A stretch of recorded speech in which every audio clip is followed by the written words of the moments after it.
Hello, my name's Betty Guadagno. I live in Brooklyn, New York. I had a spiritually transformative experience in March of 2019. I do a lot of service work for the International Association for Near-Death Studies. I'm a podcast host. I'm a life coach. I'm an aspiring author. And I'm a grateful person in recovery. What is the soul? The soul is the essence of all that is. I believe a soul is a spark of the divine source of energy that all of creation comes from. Is a soul born? Does a soul die? A soul cannot die, and a soul can also not be created. A soul is just a fractured piece of source energy. What's the difference between a young soul and an old soul? The difference between a young soul and an old soul is how many lifetimes they've spent coming to the earth experience. As far as we know souls to be here in this realm. So for me, I'm an old soul. I've been on earth for hundreds and thousands of lifetimes. So the purpose of coming back over and over and over again is for the evolvement of the soul. So a young soul can choose to come into form, experience life. Generally, when a young soul comes, they don't pick very challenging lives because they don't understand what to expect while they're here. So they generally have pretty easy lives the first couple times through. And then as you start to get your bearings here and you develop into that evolvement of becoming that older, more mature soul, you start to pick more in-depth life challenges, things that you feel as a soul you can deal with because you know that Earth is just a temporary experience and it's not as long as it seems it is. So I think the difference between a young soul and an old soul is experience on Earth. What is the soul's relation to Source/God? Without using gendered language, because there is no gender in eternity or as far as the spirit goes, but Source is the eternal parent. And the soul is kind of like this nihilistic teenager who wants to go and do what they want to do. So whenever I think about souls coming to Earth, I always think of Source being this benevolent parent saying like, hey, go do whatever you got to do. I'll be here waiting for you. And us going down and experiencing what we experience here. So the relationship between the two is an unbreakable bond. Truly, a soul is just a fractured piece of Source. Mind, body, or soul? Which is the real us? I think that the body, mind, and soul are all parts of us. I think that the soul is the true essence of who we are. And then when we decide to come to Earth, the body and the mind play a big part as well. So the mind is kind of the link to the soul, and the body is the vehicle that we experience Earth through. So all three of them are really pieces of at least the earthly experience. In true reality, we're nothing but spirit. Are human incarnations voluntarily chosen? I've often thought about this question, and I've thought many times that I might be mandated to Earth. What did I do wrong? Why am I here again?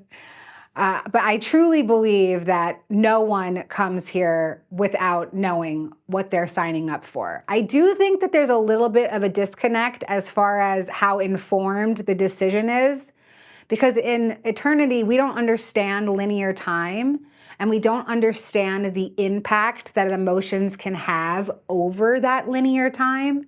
So for instance, I could choose a life experience like childhood sexual trauma.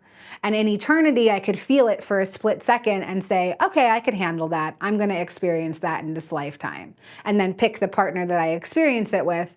And then when I actually come into form, I don't recognize that that experience is going to stay with me throughout many decades of linear time.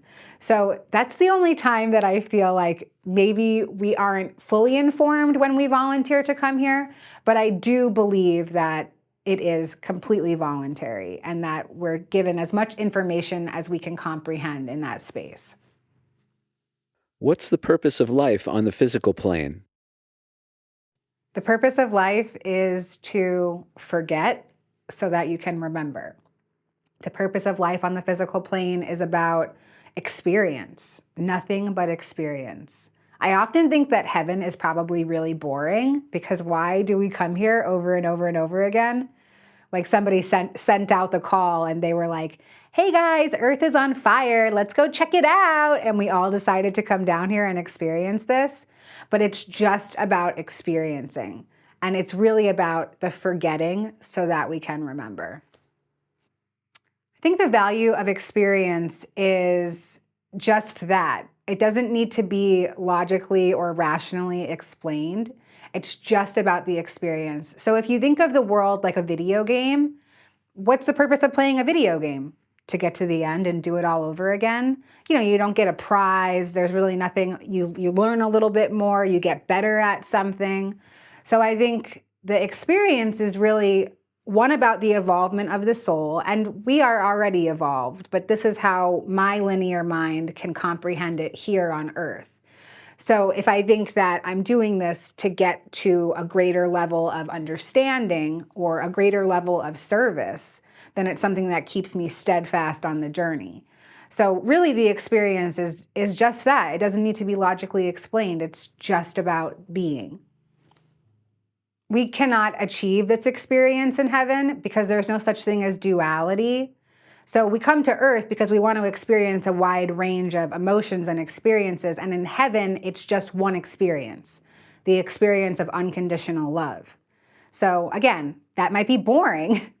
Experiencing unconditional love all the time, of course, we might want to experience something different. So I think that that's one of the main reasons why we continue to experience over and over and over again. Many people experience challenges while living in a body. Does the soul seek such challenges? And if so, why? Challenges is one of my favorite concepts when thinking about spiritual awakening, the spiritual journey. I believe that souls most certainly sign up for challenges, for specific challenges, for specific reasons. Many times challenges are about balancing other lifetimes, balancing and transmuting energy for collective karma and collective experience as well. I know that was the reason why I signed up for so many challenges in my own experience, was to transmute this for the collective. So 1,000% souls choose their challenges. The value in challenges, number one, is the experience, because you cannot experience a challenge in heaven. Another value to challenges is the evolvement of your soul. So if I come into form and I experience a bucket full of challenges, as I typically do when I come into form, I know that in the heaven space, I can guide another soul through their process because I've already experienced it and I have the knowledge necessary to assist them in the guidance. The same way that my spirit guides guide me through my challenges in life because they've already experienced and overcome it. Do souls have more than one incarnation, either on Earth or elsewhere? Souls are incarnate in an infinite number of places, an infinite number of Earths, all simultaneously, all at the exact same moment. The idea of infinity, but we'll keep it small and we'll just talk about this particular incarnation, this lifetime, this timeline. So I do believe that souls are incarnate in multiple other places. And I really do believe that everything is happening all at once. But I sometimes have moments where I can feel other aspects of myself in other star systems or in other timelines where I've already achieved certain goals that I'm looking to achieve in this lifetime or in this timeline, and so on. So I truly believe that we're all over the place, all at the exact same moment. Does the soul plan its incarnations ahead of time? Souls definitely plan their incarnations ahead of time. In my own personal spiritual experience, it looked a lot like a grocery store. and I had this big empty grocery cart, and on the grocery aisles there were these large cereal boxes, and every cereal box had a life experience in it. And so I just started grabbing all these cereal boxes. But I truly believe that we do plan our lives before we come here. And we also have divine help to get us through the life experiences that we've chosen if we've bitten off a bit more than we can chew, as I often do. So the pre-birth plan that is plotted out before you come into form is about picking the major plot points in your life. You might pick 5 or 6 plot points that absolutely are planned to be experienced while you are in form. In between those major plot points, that's where you as a soul get to exercise your free will. So we plan the families that we're born into. We most certainly pick our parents, and we pick them for different reasons. Whether it's generational trauma that we're coming in to heal, or we've come in contact with them in other lifetimes and we want to switch roles. So for instance, my father and I in this lifetime were father and daughter, but in previous lifetimes, we've been husband and wife and brother and sister, and we've stayed with each other throughout many incarnations. So I do believe that another one of the things that we most certainly pick out before we get here is our major life challenges. So whether that's sexual trauma, addiction, opportunities, any opportunity to overcome. We also pick out our purpose, not in a very rigid way, but we have picked out the things that bring us joy, that will bring us joy as we continue down the path. So the purpose, meaning like the mission or the excitement part of your life, that's also been planned out. It's not planned out in a very rigid way. We also pick the partners that we experience many of our challenges and life's mission with. So you've picked your spouses before you come into form, you've picked your children before you come into form, and things like that. You definitely pick where you're going to be born and the different locations that you'll live in throughout your life as well. I feel like there's an energetic grid that magnetizes us to certain places. I live in New York City. It's full of electric energy, and I often think, can I just get a patch of grass that I can lay on for a minute? But I know that my soul chose to live in that major city for a specific reason. And so I have to just step back and let it be so that I can accomplish what I'm meant to accomplish in that city. And then really be aware of my intuition in case I need to move to another location. Do we have soul groups that we incarnate with across different lifetimes? We definitely have soul groups. I think each person can have a different experience when it comes to soul groups. I know that my soul group is full of at least 6 other souls. And we've come into form with each other over and over and over again. And this is the core group. And then from there, the soul family can be even larger. So there's a core group of souls that we always incarnate with. And this doesn't necessarily mean that it's a lifelong relationship while you're in human form. It could be a stranger that you pass on the street. That could be a very integral member of your soul group. So our soul groups definitely exist. We come into form with each other over and over and over again to assist each other. Sometimes in very large ways, like we're spouses or parents and children to one another. Sometimes in very small ways, like we're a lover that you had for a week or a stranger on the subway who gives you a word of advice. So just because somebody's a member of your soul group doesn't necessarily mean that you're going to have some beautiful, loving relationship. Often members of your soul group are the ones who trigger you the most, who cause the most emotional damage to you. And I've heard in other books, and I've, just from my own intuition, I know that the people who have caused me the most harm in my life are my greatest teachers. And because we love each other so much in the soul realm, we decide to be those partners for each other. We have so much love for one another that we agree to come in and hurt each other because we know that it's not real. It's all part of the illusion. And we want to play those roles for each other because we're so in unconditional love with each other in the soul realm. It's amazing to be able to experience the duality of other emotions with each other here. So, if you've had a challenging relationship with another person, this isn't to discount your experience. We've all gone through our own levels of trauma and misunderstanding and challenge with other people. And we can't go around causing harm just because we have this belief or knowing in pre-birth planning. So today I don't go around in my life and hurt people consciously and say, well, we planned it before we got here, get over it. This is a real experience that we're having here. It feels very real to be here, and it is a real experience.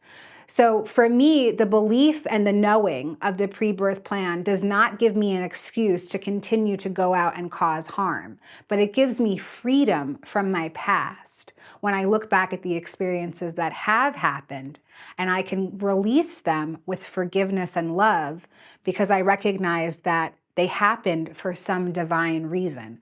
My human cannot understand for 1 second how any of my trauma could have some sort of divine meaning behind it. But today I walk in unwavering faith and compassion that my soul knows on some much higher level, much higher frequency, can see this much larger picture. And everything is always working out for not only my highest good, but for the highest good for all. Are there contracts or agreements between souls? There are contracts and agreements between souls. And there's also opportunity for the souls to break out of contract if they really so desire. And then they'll have to come back in another lifetime and complete a lesson with the soul that they broke the contract with.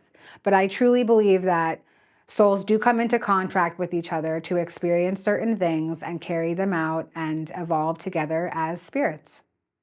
So the purpose behind contracts is, again, to be part of that pre-birth plan so that you have a little bit of knowing in the soul realm who you're going to be experiencing this with and what you're going to be experiencing. So the purpose of the contract is just to make sure that your soul can complete its lesson. So I think of it a lot like going to college, and I've signed up for a certain class, and when I get to class, I need a lab partner to be able to complete my lab project with. And so a lab partner and I will pick each other and we'll figure out who's going to do what part of the assignment, and then we'll carry out the assignment. And once the assignment is finished and we've passed, then the lab partnership is over. Do spirit guides or angels assist us? My spirit guides and angels never show up when I want them to, but they do assist us. For me, I've come to the conclusion and the practice that my spirit team and my angel team are just like customer service agents. Number one, I have to pick up the phone and I have to call them in order to get any sort of assistance from them. And sometimes I'm on hold for an insanely long amount of time, and sometimes they pick up right away and they can help me carry out whatever it is that I need help with. But they are most certainly available to each and every living conscious being. So assistance can come in a million different forms. Assistance for me could be tripping on a rock on the sidewalk if I'm walking somewhere that I'm not meant to be going. Or assistance could look like a stranger talking to me in a riddle to make me realize that it's a guide trying to give me a piece of information. Help can look like seeing a spiritual sign, noticing a feather on the ground, or seeing a sequence of numbers come across you like 1111 or 222. Our spirit guides can talk to us in a million different ways. They can talk to us through songs on the radio. It's not always going to be some super relevant in your face sign. Every once in a while, you'll see a billboard that will say something that is the exact answer that you need for what you're going through. But generally, it's not that big. So sometimes it comes in really small ways, and sometimes it comes in ways that, unless I'm dialed into my awareness, I might not even know that it's a sign. So spirit guides and angels cannot interfere with free will. They're not going to do anything for us. It's really up to us to carry that out. And for me, if I feel like I need assistance or I need some encouragement from my spirit team to do something, and it is for my highest good, I can ask for a specific sign to let me know if I'm on the right path. But there's really no way to mess it up. And you're always going to be doing whatever's meant for you, no matter what. There's no way to mess it up. But the team is there, but they can't actually interfere with what you're doing. What is death? Death, in the human perspective, is the end of the energy being inside of this body. So, death in the soul perspective is going back home, reviewing the life that you just had, and getting your credit for all of the classes that you passed this time around on Earth School. So St. Francis of Assisi has this wonderful prayer, and at the end of it, it says, "We awake to eternal life through death." And in my own near-death-like experience, that was exactly what happened. It was as if I had woken up from a dream, and I had woken up in home. And it was this great feeling of joy and freedom and release, and there was no bondage from my past with me. It was this beautiful moment of awakening. It really felt like waking up from a dream, and it felt like the beginning of something as opposed to the end, which is what we're taught death is. What is the veil of forgetting and why do we need it? The veil of forgetting is something like the birth canal. So when we go through the birth canal and we're coming into form in this new environment, we forget everything that we know about who we are as a soul. And I believe that we need the veil of forgetfulness, again, so that we can have the awesome experience of remembering. And that can come in so many ways in the human experience. It could come in a slow and steady, gradual way by educating yourself, by listening to other people's experiences. It can come from actual tangible experience of your own. But I believe that the veil of forgetfulness's main purpose is so that we can have this awesome experience of remembering who we truly are and where we truly come from. I think the veil of forgetting is the funnest part about the Earth experience, because it would not be any kind of experience to come here and already know everything. So the fact that we have to forget everything to be able to experience it makes this experience a more real one. It makes us actually believe that we are these humans in these bodies doing the things that we do throughout the day.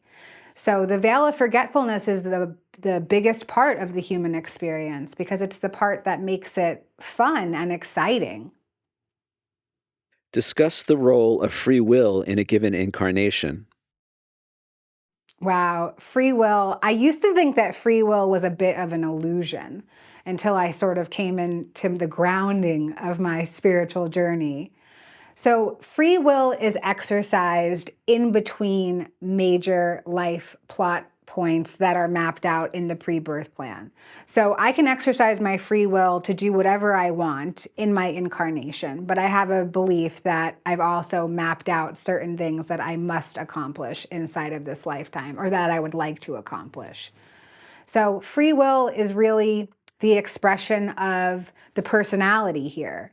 So more so than my soul exercising its own free will, it's the combination of my soul and my human and my mind having this experience together and being able to create experience that way. Is life on the physical plane an illusion? Definitely an illusion, for sure. But it's an illusion that we think is very real. And just because it's an illusion doesn't make the experience less real for us as we're experiencing it now. For me, the knowing that this is an illusion just gives me freedom inside the experience. It doesn't mean that I need to escape the experience or that I'm being held against my will in the experience. It just means that I have freedom from the insanity that goes on inside the illusion because I know that none of it is actually real. In real reality, it's nothing like this. And so inside of the illusion is where I get to play the game. Do we create our own realities?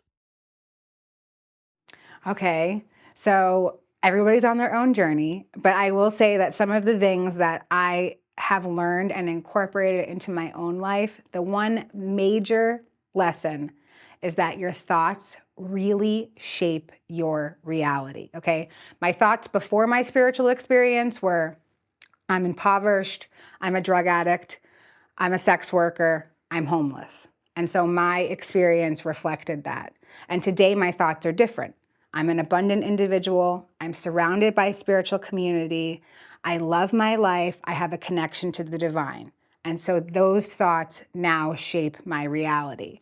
And so your thoughts truly shape your reality. And if you can't get out of the routine of your thoughts, it's just about taking little baby steps. You know, a million baby steps equal a gigantic leap. So if you can just deter one thought, even if it's only for 30 seconds, you're creating a new pathway in your mind, and then you can begin to work from there.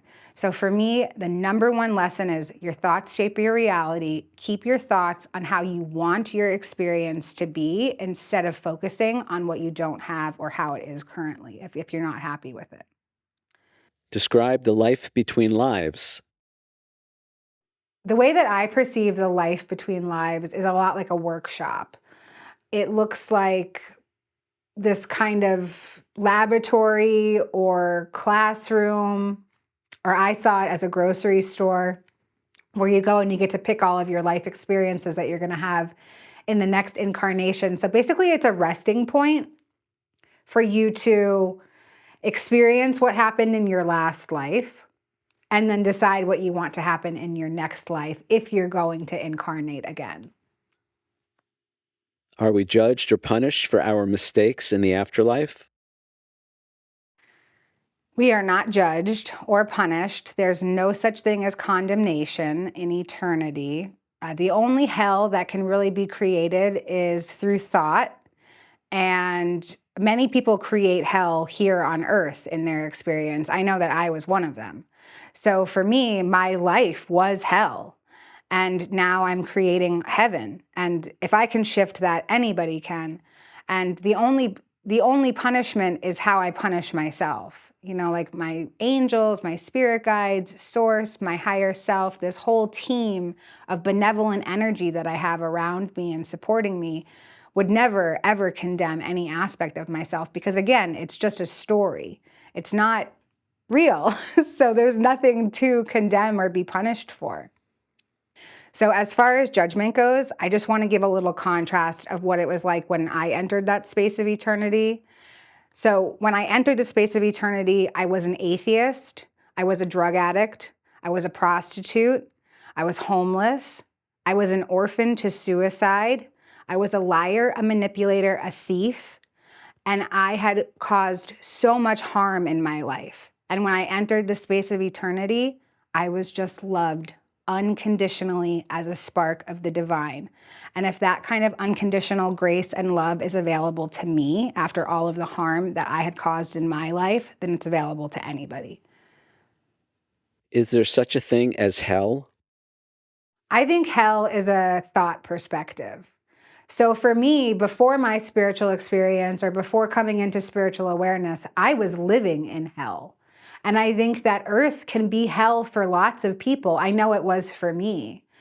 I don't believe that there's any sort of lower dimensional realm once we cross over into the realm of the afterlife, life after life. I don't think that there's any such thing as hell. Hell is just a thought system that you keep yourself in while you're here. Describe the life review.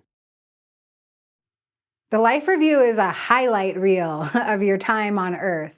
For me, my life review was so incredibly dense. It felt a lot like what I imagine people to describe hell to feel like, because I was not only experiencing emotions from my perspective, but I was feeling it from the other person's perspective as well.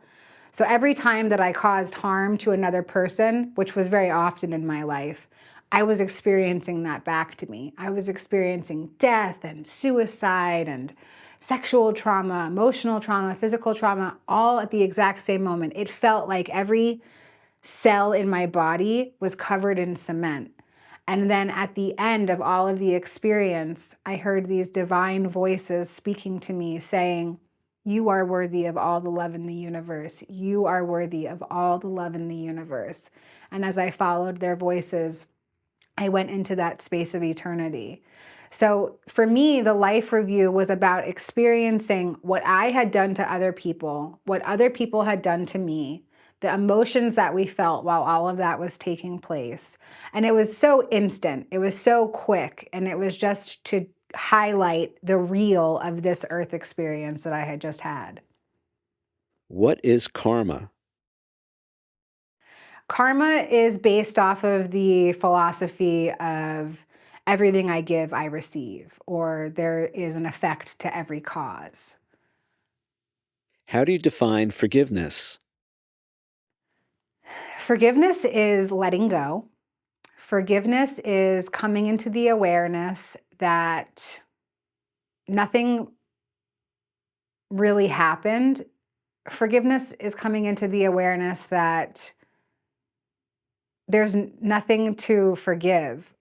I don't really know how I want to say this, but because I don't want it to seem like dismissive to people who are having a hard time of letting go of something, like, hey, guess what? It didn't even happen. This is all fake. But forgiveness really is about letting go of the idea that any harm can be done to you.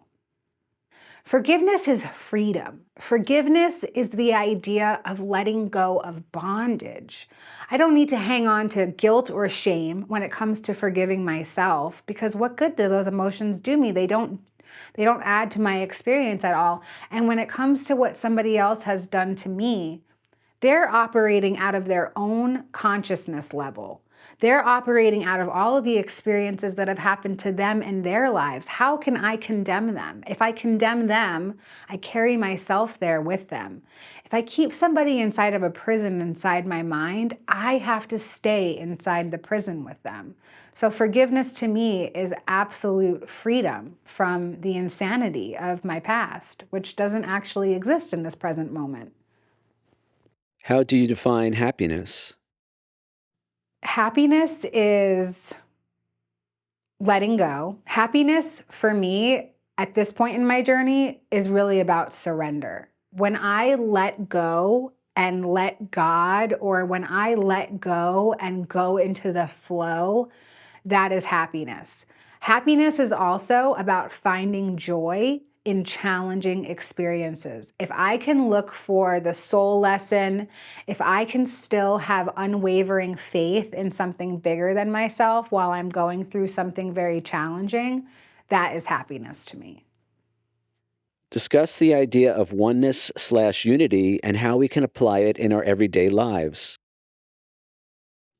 Yeah, that's such a small little conception, oneness.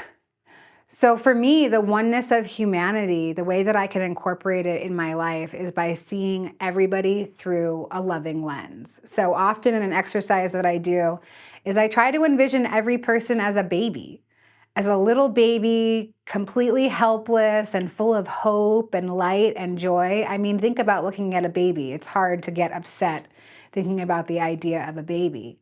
So that's one of the exercises that I use when it comes to oneness, that once upon a time, we were all little babies. And even to take it a step further, once upon a time, we were all souls that decided to come into form together. So I really see myself in everybody around me, even the people that I cannot stand and don't want to identify with any part of them or their personality. I also see them as pieces of myself because they are also sparks of the divine, and so our soul makeup is all the same. So the way that I can apply the conception of oneness in my everyday life, so let's say that I'm in a challenging situation, like somebody's cut me off while I'm driving on the road. Okay, I don't want to see that person as a reflection of me. I don't want to exercise the concept of oneness because I'm angry and my emotions demand to be felt. But if I can pause, and the oneness is inside of that pause.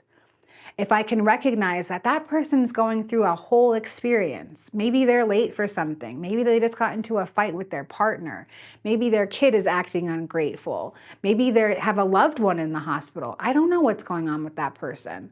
So for me, that pause is where I can experience the oneness, because I can reflect on the fact that I'm not the only person.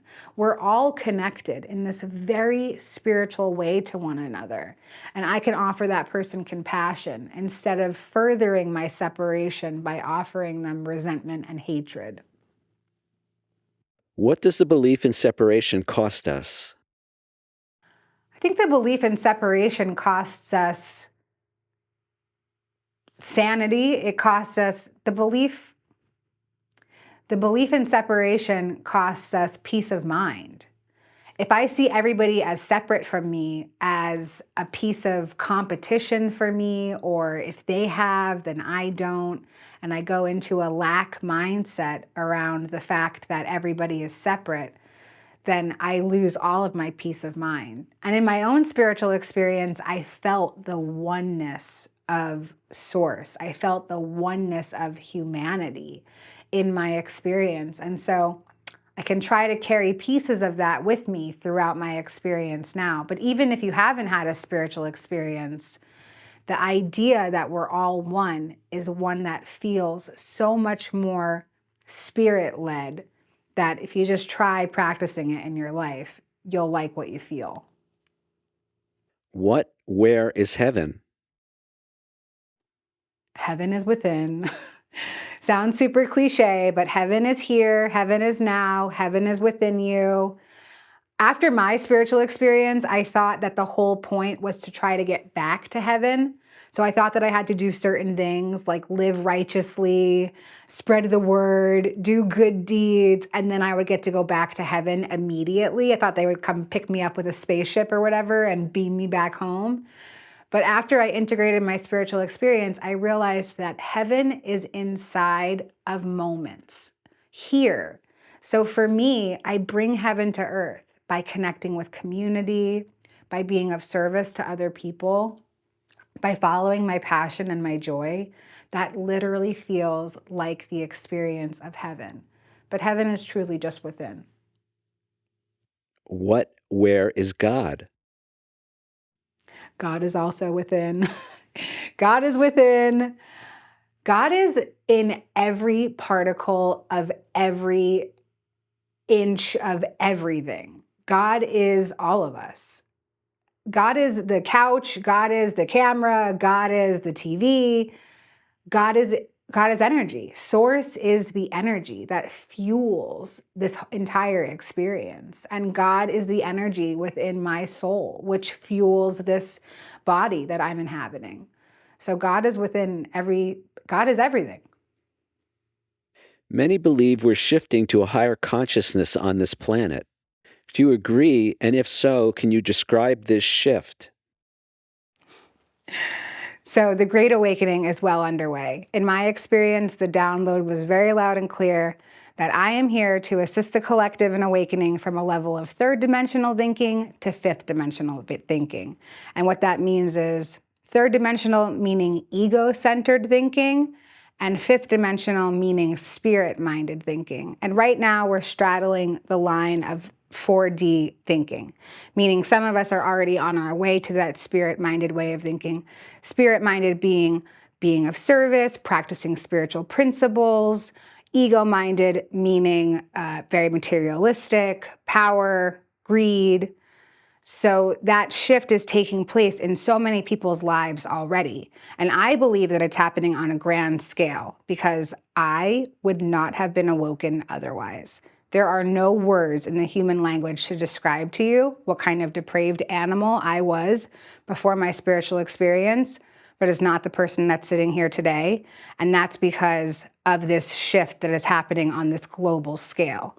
So I truly believe that we're all here to awaken, and we're here at the most exciting time to be on Earth because this is the transformation of consciousness. And yeah, it's supposed to be a wild ride, so I'm here for it. So I think the reason why we have more people on earth that we've ever had in this moment is because so many of us have signed up to be here for this great transformation, for the evolution of thought and consciousness. So many of us wanted to come here and witness and be a part of this amazing, most spectacular time in human earth history. And so I really think that everything is happening in divine right order. So many of us have signed up to be here for this specific time because it's the coolest time to be here, apparently.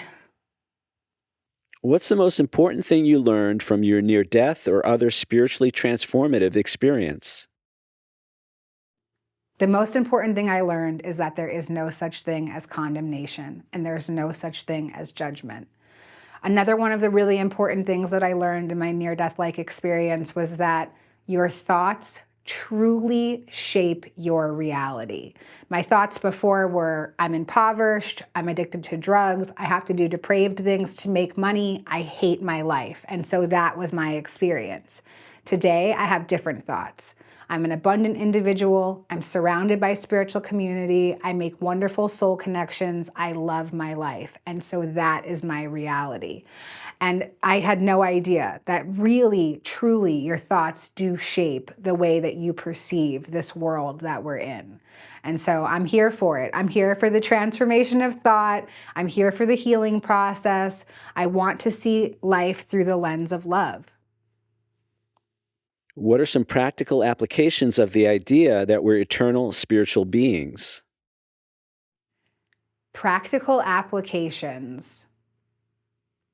That's a really hard one. Okay, the practical applications of exercising the thought system that we are eternal beings is, for me, it brings me to a place of really savoring the moment that I'm in. Because I know that I'm eternal and that I'm going to experience lots of things. So I must be wanting to experience this in this moment for some reason. So I think a practical application for this idea of infinite, eternal being is really staying grounded in the present moment. I don't need to focus too much on the idea of being eternal because right now, the eternal part of me wants me to have this human experience and be present inside of it. What's the secret to remembering who we really are? The secret to remembering who we really are is seeing every person as a divine reflection of yourself. If I can go throughout my day and see everybody as another version of me, then I'm confronted with the idea of my own divinity because I'm creating the experience around me.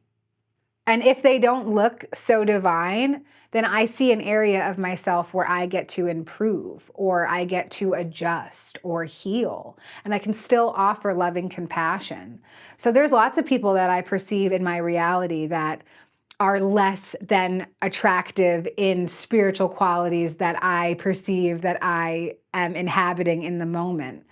But if I'm seeing something like somebody who is self-righteous or a liar or a manipulator, I can recognize them as a past version of me or a future version of me or a current version of me that maybe I'm just not looking at. So for me, that helps me refocus on my divinity because I feel like every person, place, thing, situation is a message from the divine for me to continue on my spiritual journey of healing.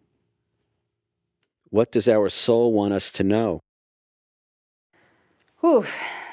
Well, I'll tell you what my soul wants me to know. My soul wants me to remember my divinity, wants me to remember my power, wants me to know who I truly am, and above all else, wants me to remember that this is not real. That is the number one message that my soul is always sending to me is this is an illusion. It's a dream. You don't have to be so attached to every outcome or every situation or everything that's happening. You can let go, you can relax, you can just be. So that's definitely something that my soul reminds me of on a daily basis. Your soul wants you to know that you're worthy of all the love in the universe. My soul does anyway. I can't imagine anybody else's soul not wanting to share the same message. And I think another message from the soul is that this is a temporary human experience. Whatever you're going through right now, if you're feeling weighed down by an emotion or a situation, it's all so temporary. Or even if you're experiencing joy and elation from a situation, that's also temporary. So my soul definitely wants me to know that I'm worthy of all the love in the universe and that everything in this lifetime is temporary. Is there a positive message or message of hope you'd like to leave us with?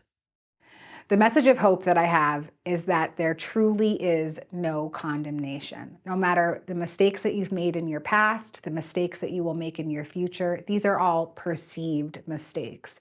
There is no such thing as good or bad or right or wrong. And there's nothing but unconditional love and light waiting for you when this lifetime is over. And even inside of this lifetime right now, you have access to all of the unconditional love and effervescent grace that is source energy. It's all available to you right now in this moment.